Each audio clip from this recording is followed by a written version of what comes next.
3 mobil naas yang diparkir di tempat parkir ruang Alamanda RSUD Nganjuk tertimpa pohon term besi yang roboh akibat hujan deras yang disertai angin. Sebenarnya pohon itu ditanam untuk menambah oksigen rumah sakit, selain itu juga untuk menjaga keteduhan ruang Alamanda.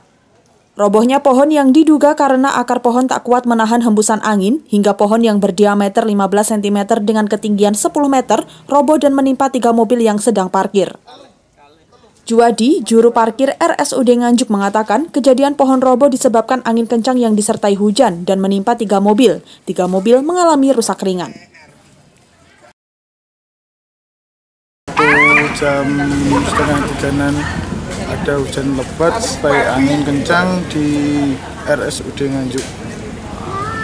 Sampai tumbang bagaimana Mas tadi? Anginnya lebih kencang daripada kemarin di daerah Kertosono. Terus ada korban Mas di? Ada korban 3 mobil. Kerusakannya sampai separah apa Mas?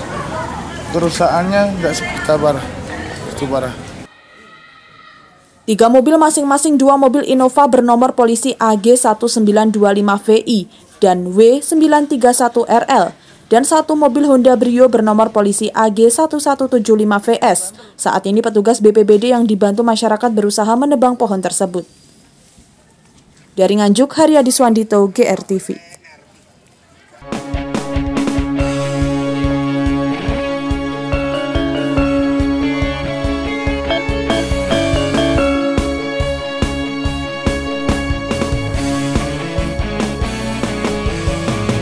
Garda Revolusi Multimedia.